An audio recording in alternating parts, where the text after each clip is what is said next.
Hello, this is the UCLA Housing Voice podcast, and I'm your host, Shane Phillips.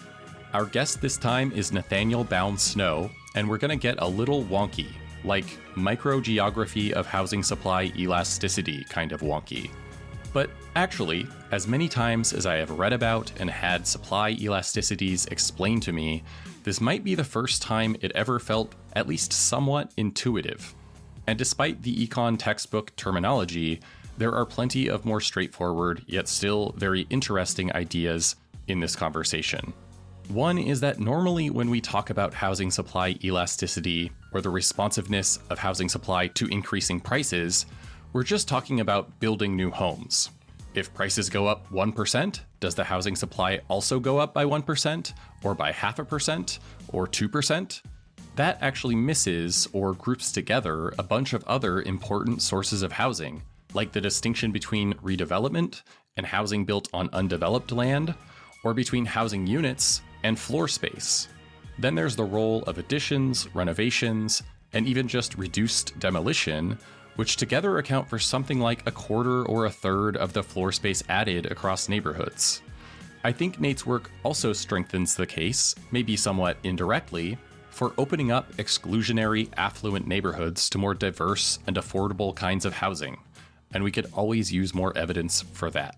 The Housing Voice podcast is a production of the UCLA Lewis Center for Regional Policy Studies, with production support from Claudia Bustamante and Gavin Carlson. As always, you can email me with show ideas, comments, or questions at shanephillips@ucla.edu. Also, an announcement. UCLA has a new, full-time Masters in Real Estate Development program kicking off in fall 2025, and applications will be open until January 15th. I'll share more about the program in future episodes, but if this sounds like it might be up your alley, you can learn more at luskin.ucla.edu/mred. That's MRED. With that, let's get to our conversation with Nathaniel Baum-Snow.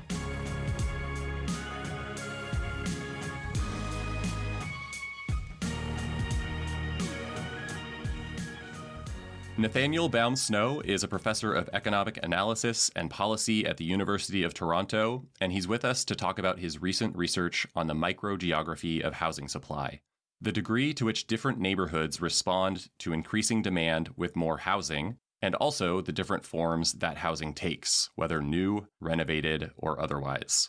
Nathaniel, thanks for joining us, and welcome to the Housing Voice podcast. Very happy to be here. And my co-host today is Mike Manville. Hey, Mike. Hey guys, great to be here. So Nate, we start every episode by asking our guests for a tour of a city that they know well. Where do you want to show us around? So I thought I'd talk a bit about the city of Toronto, where I live. This is a city that obviously is in Canada, so it's not one of the cities that's included in the study that we're going to talk about later about housing supply, but it's the city I live in, and it has a lot of similarities to a lot of U.S. cities. But I figure, a lot of the audience might not be as familiar with the history of Canadian cities and their structure. So I think it's interesting to think about. Yeah. Like many U.S. cities kind of in the Midwest, Toronto was settled about between 100 and 150 years ago with huge increase in population because of immigration, mostly from Europe. But at that time, unlike many of the U.S. cities receiving similar amounts of immigration, the powers that be in Toronto were very much against multifamily housing and thought of it as dirty, unsafe. And so they put a lot of effort to limit the construction of multifamily housing. And so despite all of this immigration to Toronto, you see today most of the neighborhoods near downtown that was settled that time are single-family homes, even in these very high demand locations. And you think about a city like Chicago, it has a lot of multifamily housing, maybe not high-rises, but multifamily housing in these urban neighborhoods. Whereas in Toronto, most of these neighborhoods are full of single-family homes, small single-family homes, but single-family homes nonetheless. Sort of row house style, right? In many places. Yeah. Row houses and small semi-detached houses. Yeah. And in some sense, that makes it a very livable city and a nice human scale city. But it also makes it a very expensive city because unlike Detroit and Cleveland and Chicago to some extent even, which were settled with these large immigration waves at similar points in time, Toronto is still a city that has huge amounts of growing demand. Mm-hmm. A lot of it's still driven by immigration. Canada's immigration policy is very generous, and Canada's population growth rate is much higher than the U.S. population growth rate, and Toronto is one of the main destinations for immigrants to Canada. And so I think I read not that long ago something like 50% of immigrants end up in that metro area, some very large share. Very anyway. large fraction. Yeah. And you actually have net out-migration of native-born Canadians from Toronto because the housing costs are becoming so high. I think the same is true of California, actually.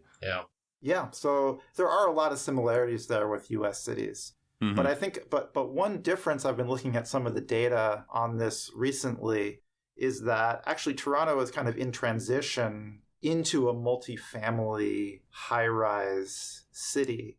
The demand is so strong for living in Toronto that it makes sense for condo developers to be building these sort of high-rise condos. And the planning regime is such that the city, even though it's resistant to this, gets overridden by the province, giving the right to condo developers to tear down single-family homes and build condos. At least in many, it's difficult, but in many neighborhoods they've been able to do this.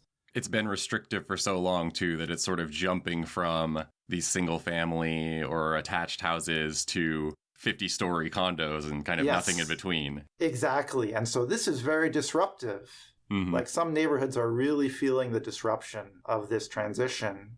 And I think it's kind of interesting. You don't see that happening, I think, in any U.S. cities that I can think of right now, even though maybe in a few of them, like San Francisco, Boston, for example, I think the demand conditions would justify that sort of transition in some neighborhoods. It's just that the municipalities have so much control over redevelopment rights and zoning restrictions that they just don't allow it to happen. And in Toronto, that just because of the way the planning regime is set up, it is allowed to happen, or has been allowed to happen with this current provincial government, which is sort of conservative and more market-oriented. Mm-hmm. And that means that Toronto is going through kind of a unique transition that we haven't seen very much of in many U.S. cities.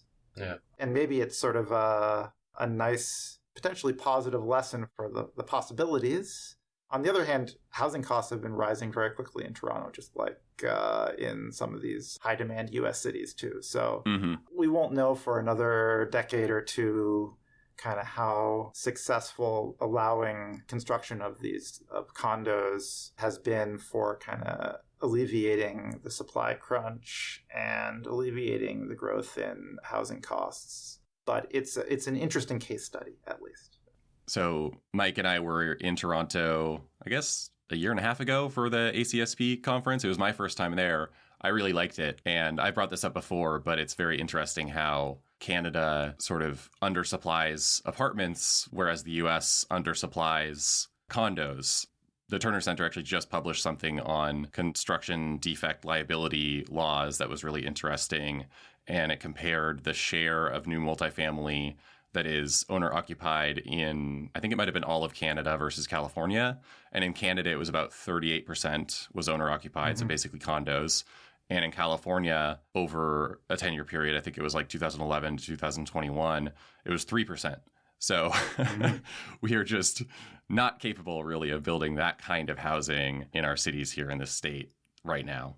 Yeah, I mean, Toronto does have this. I view it as a problem, and some people would disagree with me, that there are a lot of very strong tenant protections, which disincentivizes the construction of purpose-built rental housing. Right. And I think that's resulted in a lot of these multifamily housing construction projects being condos rather than rentals. Interesting. And this is a real policy debate and a policy question that may be topic of another day in your podcast. Several podcasts, yes. But that is a challenge here for sure. All right, well, we will stick to today's topic today and talk about an article by Nate and his co-author Lu Han published this year in the Journal of Political Economy titled The Microgeography of Housing Supply. Again, this is about how responsive the supply of housing is to increasing demand for housing, or the supply elasticity. So just for example, if we were measuring housing demand by prices, if prices go up by 1%, does the supply also increase by 1% or 0.5% or less? Studies of supply elasticity are not uncommon, but a few things set this article apart from most others. One is that it estimates supply elasticities at the neighborhood level across 50,000 census tracts in 300 metropolitan areas across the country. This is the US. The other is its detailed examination of the different contributors to housing supply, which include new production on undeveloped land or previously developed land, increased renovations or additions, and fewer teardowns.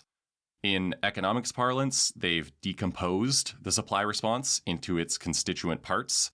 The paper also looks at changes in floor space, which might not and frequently does not increase at the same rate as the number of units.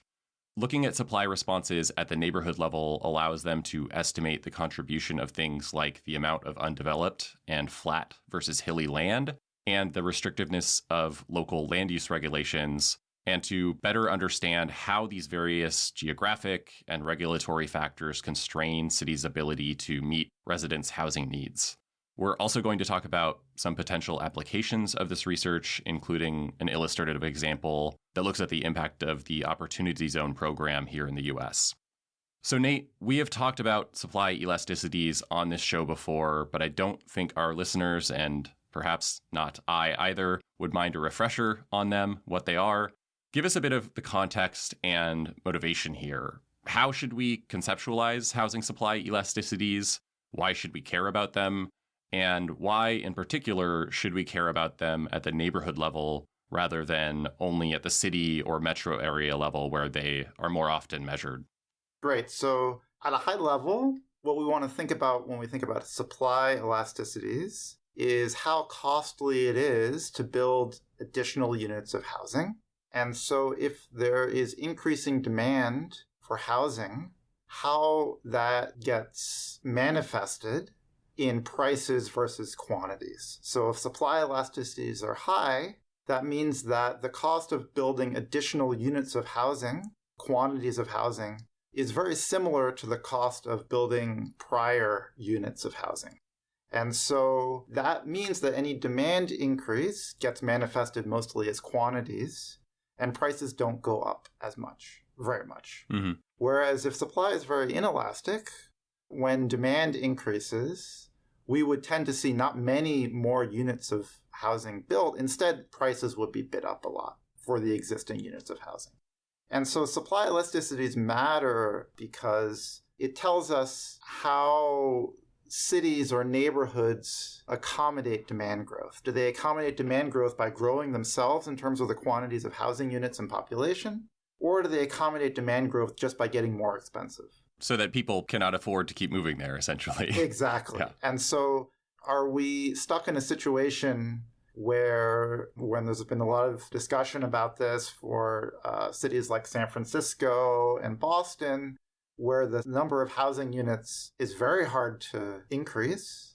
And so given that the economies of these cities, well, especially Boston these days, San Francisco has had a bit of a decline recently with work from home, but I think Boston is still there. The demand for living in Boston is growing because of the industrial mix in the city. If it's really, really costly to build additional units of housing, mostly that's going to result in just existing housing becoming more expensive. And that, we can kind of summarize that phenomenon by saying the supply elasticity is very low. Can I kind of tease that out a little bit? Because I think I'm not sure I've actually heard it defined that way before, but it does make a lot of sense. It's sort of, at some level, this gap between how much it costs to build a new home and how much an older home costs is going to decide whether it makes sense to invest in a new home to build more homes versus just for people to bid up the older stuff. Because if a new home costs $500,000 to build, but you can buy an old one for $300,000, then no developer is going to build a new home for $500,000 because people are not willing to pay that. Absolutely. Homes are $300,000. And even if you can get a premium on that new home, it's probably not going to be $200,000 extra. And so prices are going to have to come up to some extent before it will make sense to build the homes at that very high price. Absolutely. So actually, in your example, you think about a city like Cleveland or Detroit, where in many neighborhoods in these cities, the typical home price is very, very low and actually well below the cost of constructing a new home. Mm-hmm. In those neighborhoods, supply is going to be very inelastic for exactly the reason you say, right? Yeah. Because even if demand grows a little bit to live in that neighborhood, the price of a home is still below what it would cost any developer to build a new home. Mm-hmm. And so all of that demand growth is going to be manifested as price increase off of this very low base. Mm-hmm. I think that's sort of natural and less of a policy concern than sort of the Boston or San Francisco case where prices are already quite high. And there's also strong demand growth for these cities that ends up being manifested just as prices getting even higher. Yeah, that distinction is definitely important. Yeah, I think, one way you could flesh that out maybe is to add like a third city into the mix, like Las Vegas. Mm-hmm. You have a Detroit or a Cleveland where demand is just extremely low. And so even if the price goes up, it's probably not going to push the city to the point where it's profitable to build a lot of new housing. But then you have places like Las Vegas and Boston, which both have very strong demand where it probably would be sort of above construction costs. The motivation to build would be there. And yet those two cities take very divergent courses. Absolutely. Whereas Las Vegas has spent the last 30 years just really adding a lot of housing. Boston has spent 30 years essentially letting its housing become more expensive. Exactly. And a big part of that has to do with land availability. Sure. Like in Las Vegas, you have large tracts of land that can be built on in the suburbs and the exurbs. Boston, partly because of planning restrictions, but also some because of topological restrictions, makes it much harder to build in the places where people would want to live. I mean, obviously, you can't build on the ocean, and that's restricts supply in the Boston area. I think Boston from 150 years ago might disagree with that proposition. Well, they did fill in the Back Bay. The Back Bay is the great exception. So the marshland, maybe you can build on, but once you get out... But it's nothing like just endless desert stretching out perfectly flat. It's a lot harder to create new land out of the bay than to just use the stuff that's already there. All right, well, I didn't give you the chance to answer the last of those questions, which is why we should care about the neighborhood level supply elasticity in particular. Right. So many economic development policies are neighborhood targeted.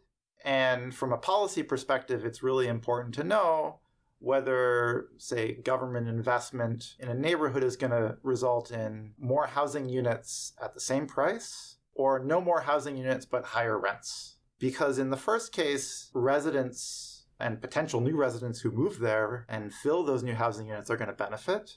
In the second case, landlords are going to benefit from this policy.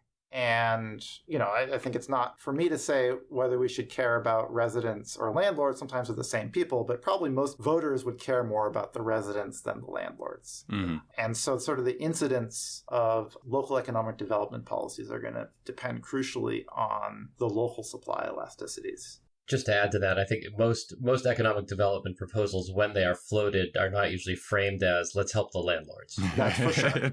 That's a good sign of where people's interests lie, yeah. That's for sure. So at a high level then, how do you measure supply elasticity? As you point out, things like local construction costs and land use regulations, parcel size, land availability, this is all discussed in the paper, can all affect the type of housing that gets built and how much of it gets built. So the same level of demand can produce different amounts of supply depending on those other factors. So given that all of these things play a role, what are we really measuring when we measure supply elasticity?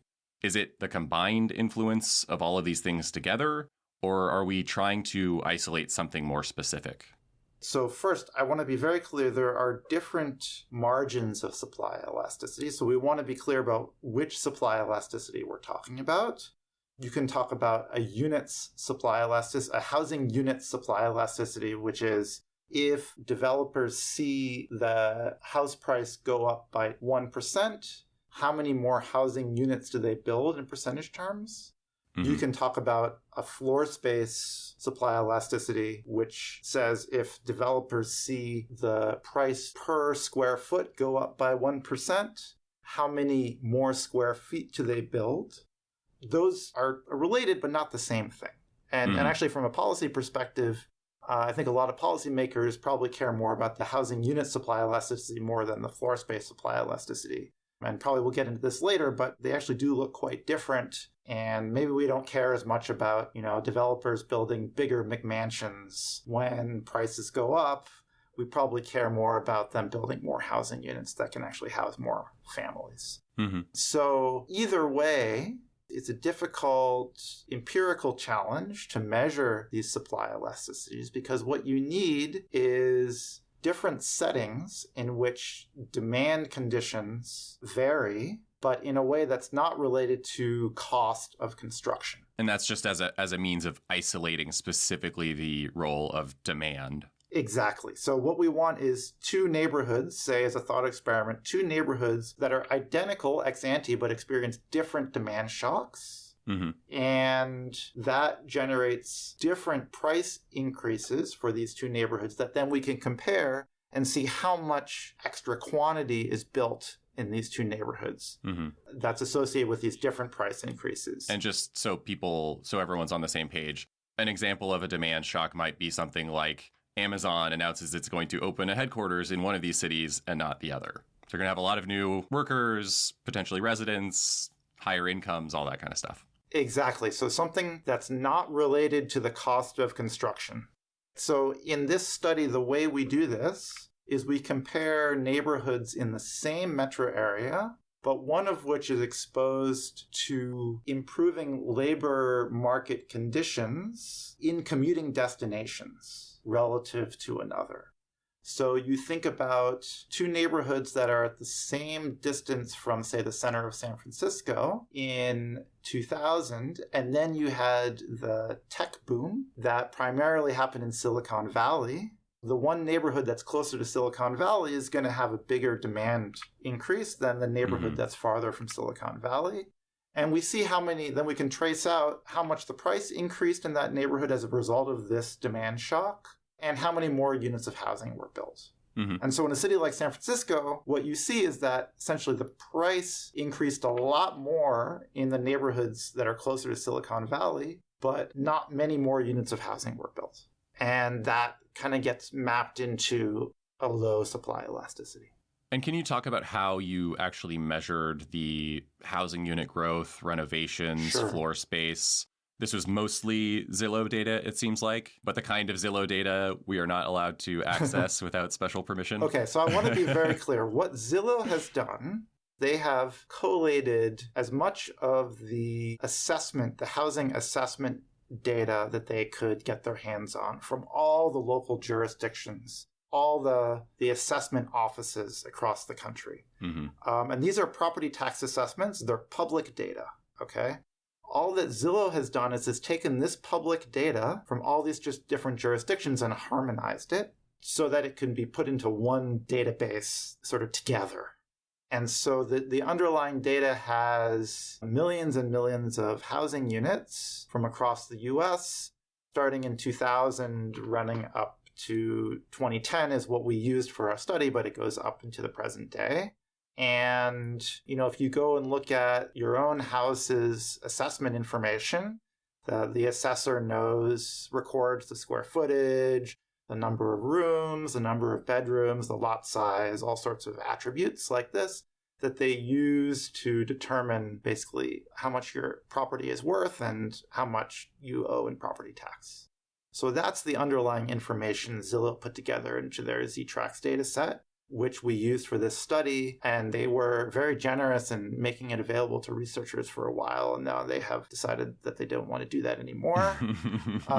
So you can now go buy it from... Yeah, they probably just realized how much it was worth and how much people like us really value it. I really do appreciate that Zillow did this for a while at least. Now you can buy it from another company called CoreLogic, which is kind of the most common source for this information. But I want to be clear that the underlying data is fully public. Mm-hmm. It's just what Zillow did was they harmonized it. Yeah, which is a very challenging thing to do, even across, let's say, all the counties in California, which we're doing some work in that general area right now. But to do it for the whole country is a whole other thing. That's for sure.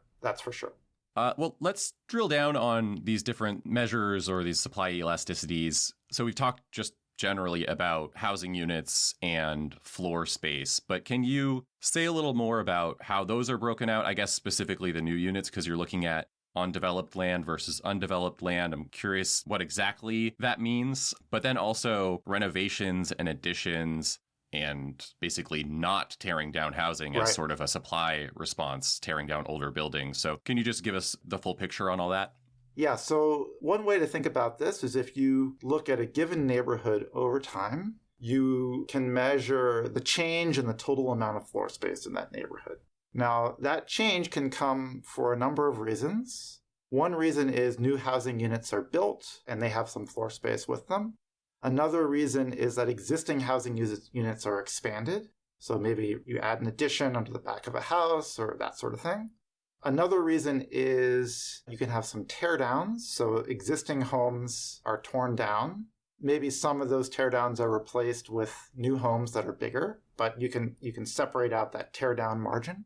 So from the perspective of floor space, we can look at all those things. And for the new units part of it, they can either be redevelopment or they can be on land that was not developed before. Mm-hmm. So this is sort of urban expansion. And so in this study, we look at all of those margins of response, both for floor space and for housing units, just to see when prices go up, where the housing supply response comes from. And as you can imagine, most of it is indeed the construction of new units. But importantly, something like a third is from the fact that existing units are either subdivided or changed, reconfigured in some way, and that as prices go up, you have fewer teardowns. Mm-hmm. That when prices go up, maybe you have some really old house, rather than letting it decay and so it's not livable anymore, you refurbish it and keep it in the housing stock. Okay, that's an important margin of response that I think had not been widely recognized before. The other thing that we find that I think is pretty interesting and important is that we find very little evidence that redevelopment responds very much to prices. I think a lot of this comes from the fact that it's just like the zoning regulations and planning regimes are so strict in most jurisdictions in the US that redevelopment is just incredibly difficult and sort of idiosyncratic, right? If you want to tear down a single family house and build multifamily housing there, the number of steps you need to go through in most jurisdictions to get approval for that makes it really hard. And sometimes it happens, but it's kind of idiosyncratic. You got to have the right connections on the planning board, and you have to have the right connections to the city council member, and you have to have the right support from the neighborhood organization, and all these things just makes it not very closely related to prices, whether this can happen. And so most of the supply response that we see to price increases in terms of new units comes on prior undeveloped land.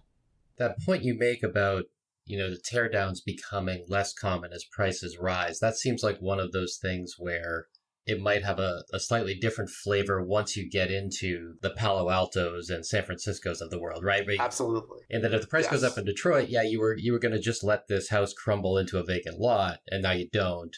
Whereas in Palo Alto, because you can't really redevelop, you've got this little cottage, but what you can do is sell it to someone who knocks it over and builds a huge house. Exactly. Yeah. So it's so the number of units doesn't change, but the floor space changes. Floor space changes, and the average price of a unit goes up because now you've got this gigantic unit as opposed to a smaller one, perhaps. A starter $2 million home. Yeah. Yes. That's 70 years old. I mentioned Palo Alto, but the entire area north of me in the mid-city Los Angeles, so that's the story there, the Melrose District. It's single-family home zoning, and what you have is a series of bungalows that if you talk to people in that neighborhood, they're like, we must protect these bungalows from evil apartments. But what people do when they buy those bungalows is they knock them over and just build these gigantic boxes that fill up the whole lot that are, in essence, the size of apartment buildings, but legally reserved for one family. Yeah. Yeah, and there's a huge potential there for densification that has not been realized. Yeah, I mean, you really could, with the stroke of a pen. I mean, it is the size of an apartment building right now. I mean, you could just say 3 families can live here. They'd more than fit. I did want to come back and just sort of flag, because this has been interesting to me for a while, this difference between floor space and housing units. I think part of it is just that it's a lot harder for average people to measure floor space. It's not something that's reported in the, in the census, in the American Community Survey, that kind of thing. You do have to usually go to the assessor data to get that information, whereas it's very easy to track through a bunch of different channels how many homes are permitted, how many housing starts there are, how many are added to the housing stock, and so forth. But really, like if Los Angeles is primarily building 700-foot 1-bedroom and 2-bedroom apartments, and Houston is primarily building 2,500 square foot townhomes, the same number of units in one city versus the other is not probably housing the same number of people. It's not actually accomplishing exactly the same thing. And that's not a knock on the 700 square foot units. We need those. But it's just, we don't really have that detail, that resolution that would give us a better picture of how many people can this housing stock really accommodate in one city versus the other. So I do appreciate having those two things broken out here. And I did just want to point out that so for the changes from 2000 to 2010, you found that the housing stock grew by about 7% overall nationwide in the census tracts that you were looking at over that 10-year period, but floor space increased by 14%, so about double. Right. And so, yeah, is that mostly McMansions in the suburbs? Is it teardowns of smaller single-family homes replaced with bigger ones? Is it those and a whole bunch of other things? What's going on there? It's mostly the fact that the new homes that were built during this period were, on average, much larger than the existing homes. Got it. And you think this period, most of the construction happened between 2000 and 2007, before the housing crisis, right, kind of stopped things. And that was a period when you had, you think about like the Inland Empire. Right. A lot of these big homes built in the suburbs, in the sort of exurbs that ended up being bought by people who couldn't really afford it because of the cheap credit. And there is going to be this natural composition effect that since new homes tend to be built on undeveloped land, and undeveloped land tends to be at the fringes of metro areas, it's going to be the case just naturally that new homes are bigger than existing homes, right? It makes sense for homes at the edges of metro areas to be big relative to those in the center, because that's where land is cheap. And where land is cheap, you're going to use more land and less vertical structure in the homes you build. So that's sort of natural. But I think there was this additional kind of cheap credit environment during this period that accentuated that natural force. So we've been talking about measuring housing supply elasticities, but we have not actually given any housing supply elasticities. So let's start off with the results just for all of the census tracts grouped together across all these different metro areas. And then maybe we can talk about the kinds of variation we see between neighborhoods within metro areas after that. But this big picture, national, what is the breakdown for these various elasticities? So it depends sort of the details of how you do it, but to give kind of a few numbers, if you look nationwide at all the neighborhoods, on average, you get a housing units supply elasticity of about 0.3, which is to say that if prices were to increase by 10%, you would have about 3% more units built.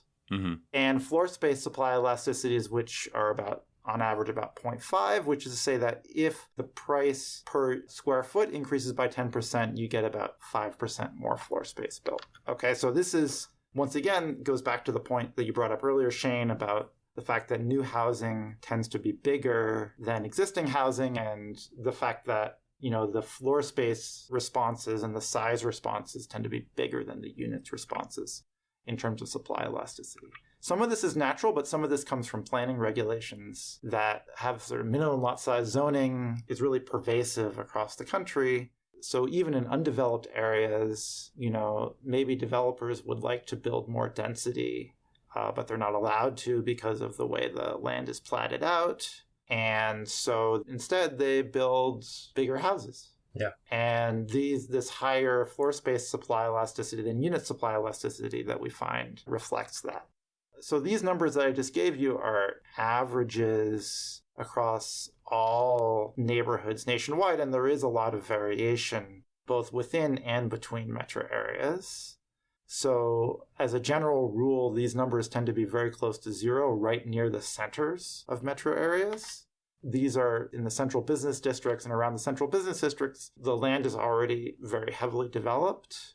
And as I said before, we find like it's very difficult to take land that's already developed and redevelop it to something denser. And so then it's natural that kind of the overall supply elasticities would be very close to zero in these types of neighborhoods that are already fully filled in.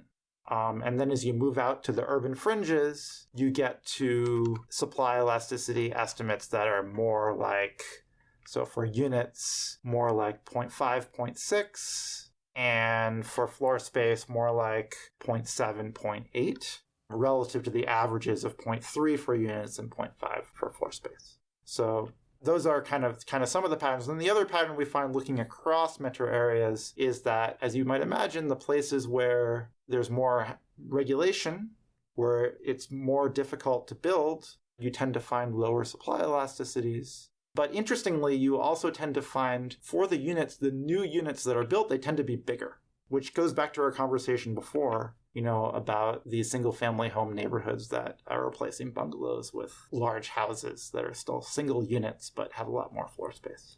And then the metro areas that have more land available for development tend to have higher supply elasticities as well, which is a result both of these results have been sort of in the literature with Albert Sayez's work from 2010. This is going to dumb things down more than is probably appropriate, but holding incomes constant, is it fair to say that if your supply elasticity is below a 1, housing is probably getting more expensive relative to income over time, whether at the square foot level or at the unit level?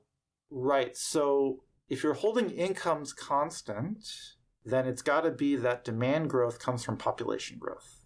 And so then, yes, absolutely. So if you're getting population growth, but it's becoming more and more expensive to build these new housing units, and so prices get bid up at a high rate because of the inelastic supply, then indeed it's going to be the case that the share of expenditure on housing in household budgets has got to be going up. Yeah. So yes, that's exactly right. But because incomes are not constant, it is possible that if you had a supply elasticity under 1, housing could still be getting more affordable relative to incomes. It could be, but could happen.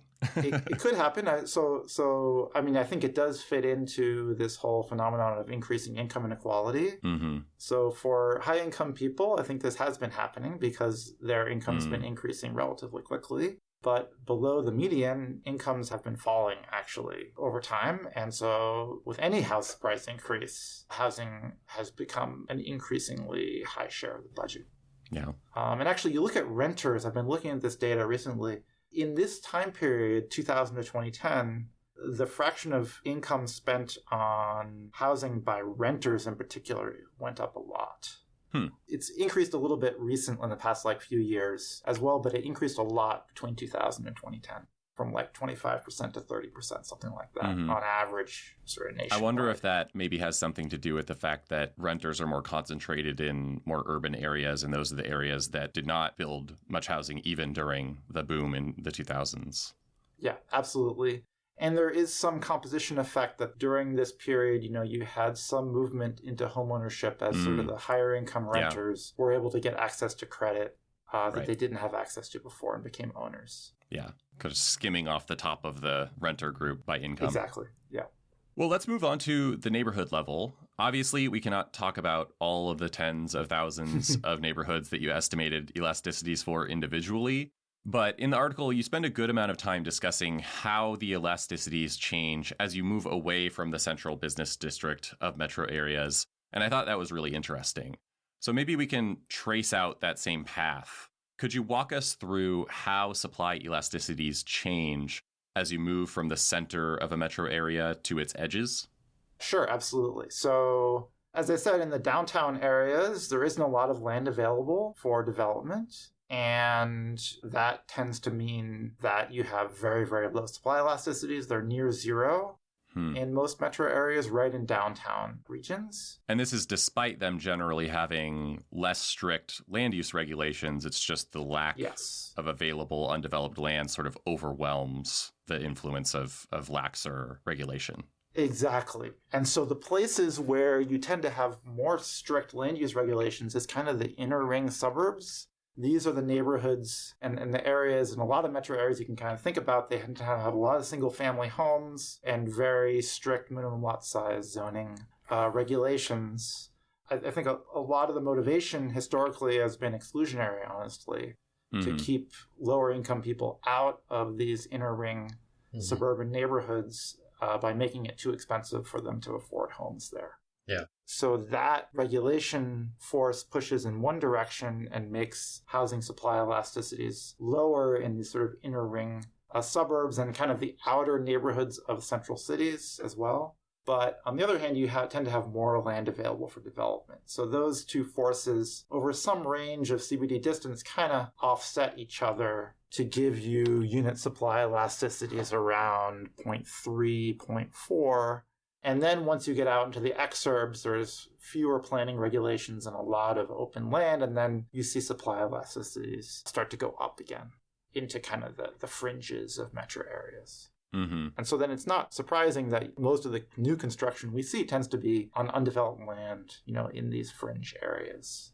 I mean, and I think that's an area where I think maybe for different reasons, but that's just going to be constant across lots of central cities that are of varying economic fortunes. It's just extraordinarily difficult to build in downtown San Francisco, both because there's so little vacant land and it's a very stringently regulated area. But then you think about Detroit, where there is actually a lot of vacant land, but to our earlier point, the price goes up, and that's just it's gonna prevent some teardowns maybe. And then to Nate's point, right next to Detroit, you've got like Grosse Pointe, the uber exclusionary suburb whose like whole existence is designed to keep Detroit from coming in, and they're not going to build. But so what you do see happen in Michigan is that development just jumps over that first ring, goes into that farmland, and then you add a lot of housing there when the Detroit region's economy improves.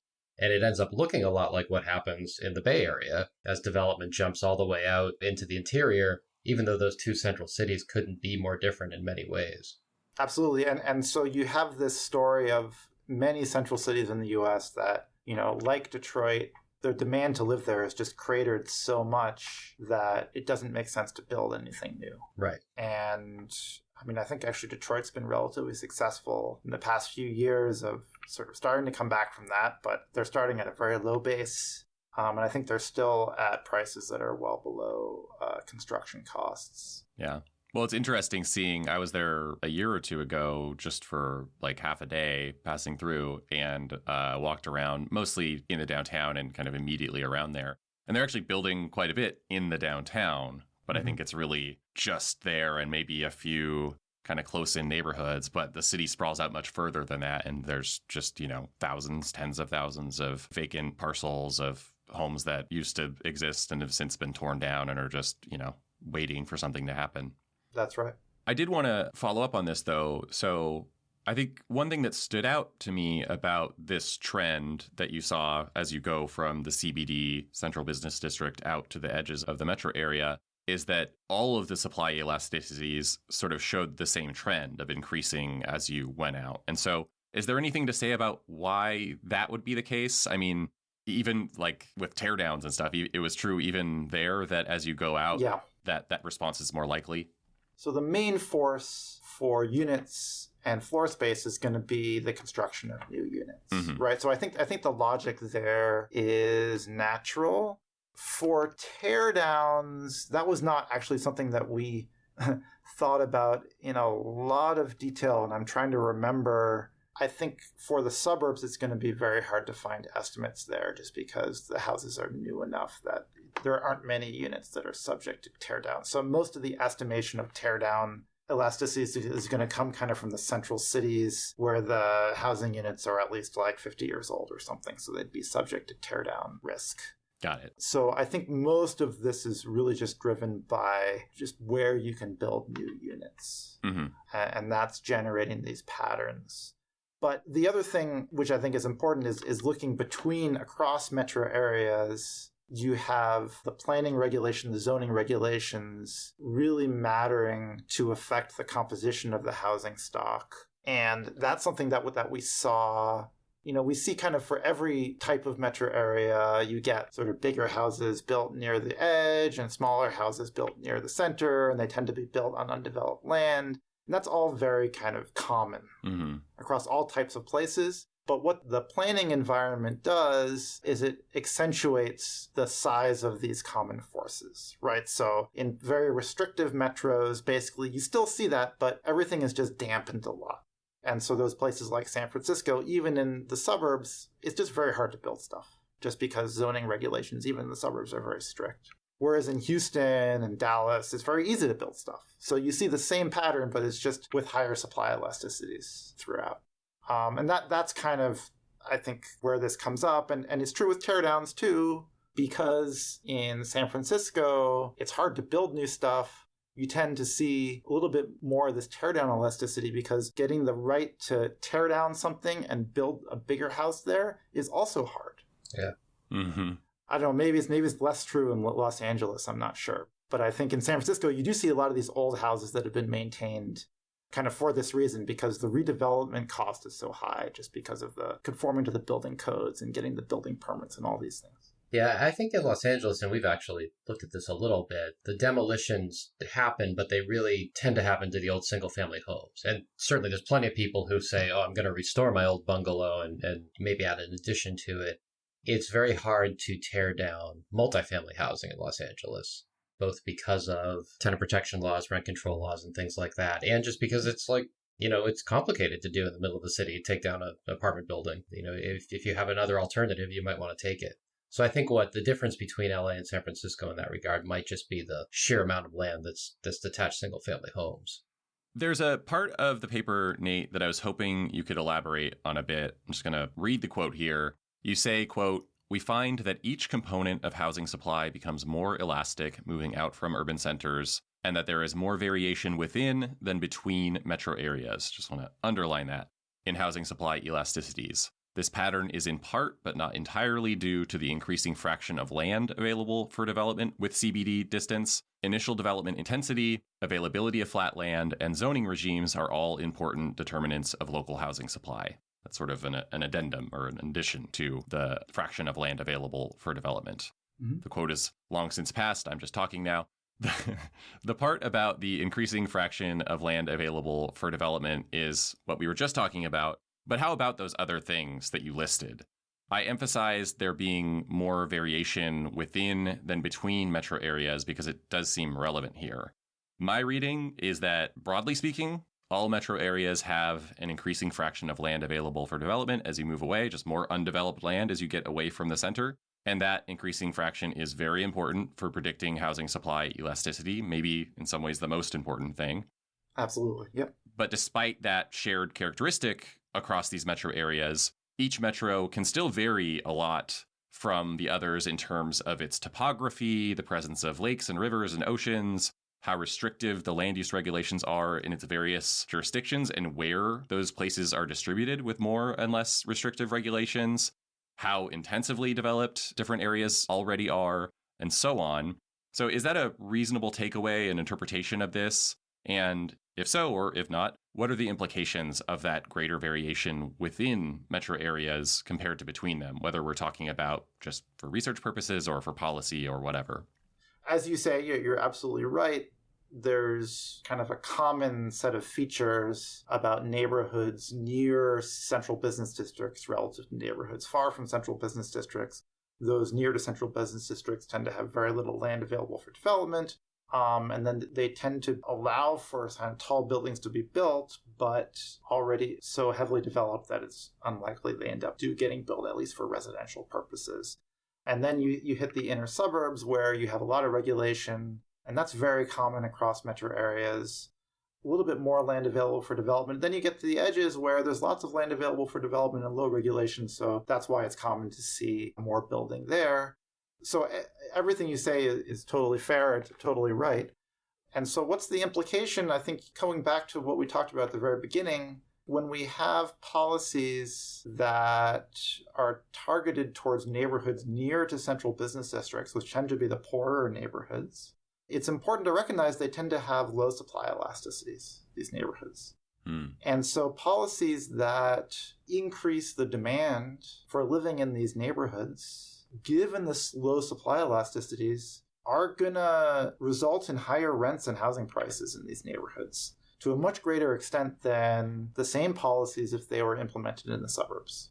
What kind of policies are we thinking of that would increase demand in a specific neighborhood or set of neighborhoods? You could have local economic development policies like investing in improving the quality of the streetscape, the parks, the business environment, giving businesses tax credits for locating there, which is part of what the Opportunity Zone program we talk about in the paper does.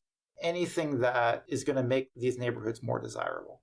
And in theory, if you were to make it easier to build on developed land, the supply elasticity could go up. And so you might be able to solve this problem. It's not inherent to these neighborhoods, although the fact that they are generally lower income does mean that probably the rents and prices of new homes are going to be a little lower than they might be elsewhere, all else equal. And so maybe even if you kind of solve the regulation problem, it still might not be the top place that developers want to build. It might have a lower supply elasticity than if you made the same reforms or changed the regulations in the same way in an inner ring suburb, for example.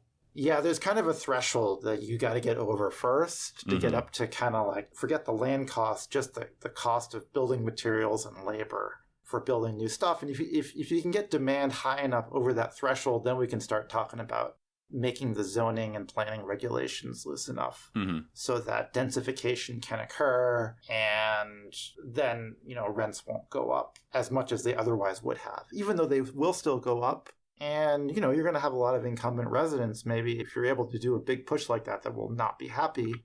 They chose to live there because rents were low, even if amenities were not that high. It tends to be low-income people. They care, money is really, really valuable to them.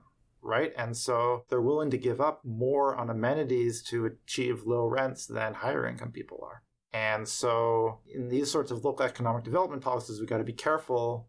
We want to be careful about sort of doing things that actually maybe make neighborhoods nicer, but also make it so that they're not appealing to the incumbent residents who are living there anymore.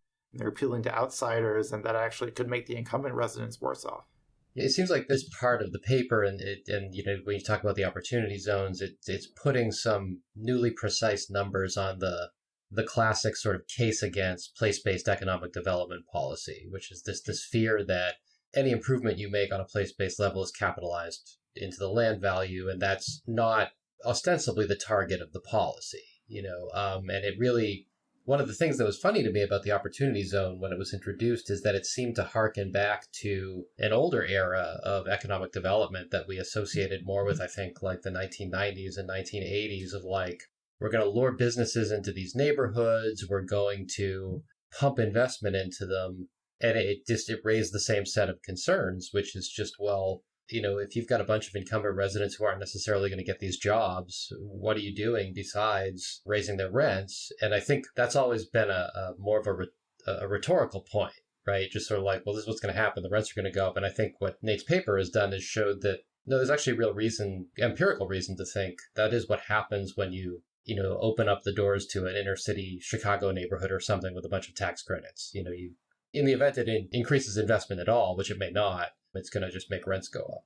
Right. And the other thing I think is important to recognize, and this is kind of beyond the scope of this paper, but I think is important, is that new housing tends to be built for high income people. Sure. Because new housing is relatively high quality housing.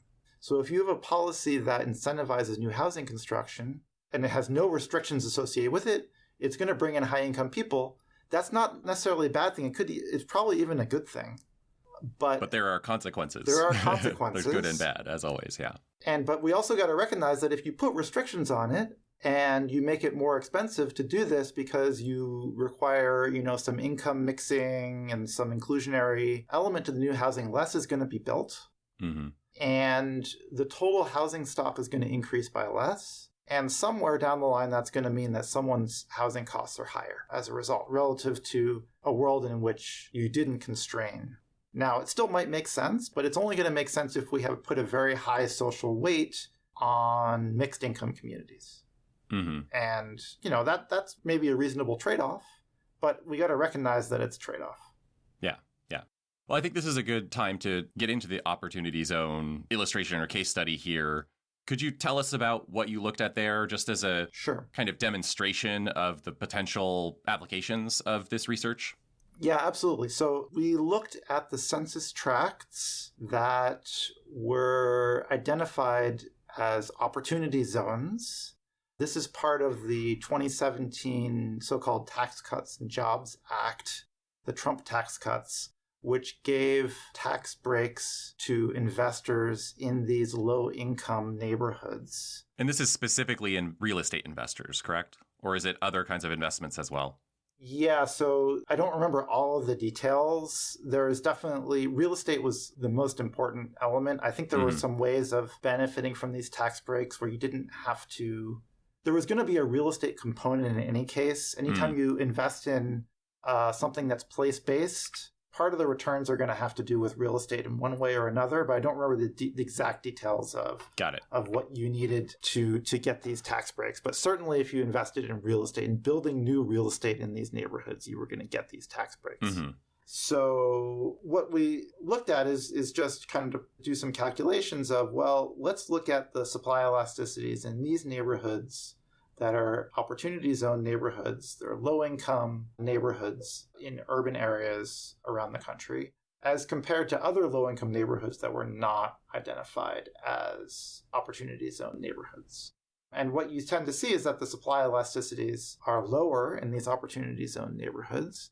And so what that means is if you give a tax break for new real estate development in these neighborhoods, mostly what it does is it doesn't change how much real estate development there is. It's just kind of a giveaway to the developers for whatever they would have done anyways. And so that because of that, the consumer surplus or the sort of value to residents who are not landlords in these neighborhoods is very low because it doesn't generate a lot of new housing, which means that rents are not going to be affected very much. And it's just really, as Shane said, sort of an illustration of the fact that if you have a targeted policy towards low supply elasticity neighborhoods, mostly that's going to get reflected in benefits for kind of the supply side, the landowners and the developers, rather than the demand side, the renters, given that these are low-income, mostly rental neighborhoods. Yeah, I feel like we're going to have to do an episode on the Opportunity Zone program itself at some point. It's very interesting because, as Mike said, it's sort of hearkening back to a previous era of urban planning and housing policy. You could say, the 80s, 90s. You could even potentially say like urban renewal kind of stuff. When in the planning profession, in academia, I think the mainstream view is shifting or already has shifted more toward this affirmatively furthering fair housing. We need to put more housing in higher resource neighborhoods because we've been concentrating it in lower income and often communities of color for decades and not really allowing it elsewhere. And so we've kind of been swinging back and forth as the presidential administrations change, where Obama had the 2015 FFH rule, which was intended to kind of institutionalize more so that policy from the Fair Housing Act of 1968. And then the Trump administration walked that back and also did this opportunity zone stuff. And then the Biden administration now is pushing AFFH again, and we'll see what happens in November. So I guess we could move on from there. I just had one more question, hoping that there's a bright spot here. You saw this consistent pattern where declining land availability was associated with lower supply elasticities, which I interpret, and I kind of have heard you say, as us just not being very good at infill development. Right. In theory, there is no reason we couldn't rebuild our urban cores bit by bit over time, taller and denser. But we don't do much of that in most places, even where the demand is very high. I don't think any of us finds that particularly surprising, but it is still a bummer. So I'm curious if you saw any exceptions in the data. Were there places that were able to build a substantial amount of housing in response to demand shocks, despite having relatively little undeveloped land, whether that's in or around a CBD or inner ring suburbs, places that were able to redevelop land efficiently? Are there any bright spots, or is it all sadness for us? So this actually comes back to the very beginning of our conversation, because I actually see Toronto as an example of a city that has been able to do this. Mm-hmm. So you have this neighborhood in Toronto called Yonge and Eglinton, which was a neighborhood of single-family homes that is now a neighborhood of condo towers. And the local residents have been up in arms ever since I can remember about all the condo development in this neighborhood. But there's been a lot of new housing units built. It's also been very disruptive. They've had to carve out the school districts in kind of this Swiss cheese sort of way to accommodate the new students in the schools. They've had to rebuild the water mains and the sewer lines. They're building a new subway line to serve this neighborhood that has been very disruptive as well. The traffic has gotten really bad.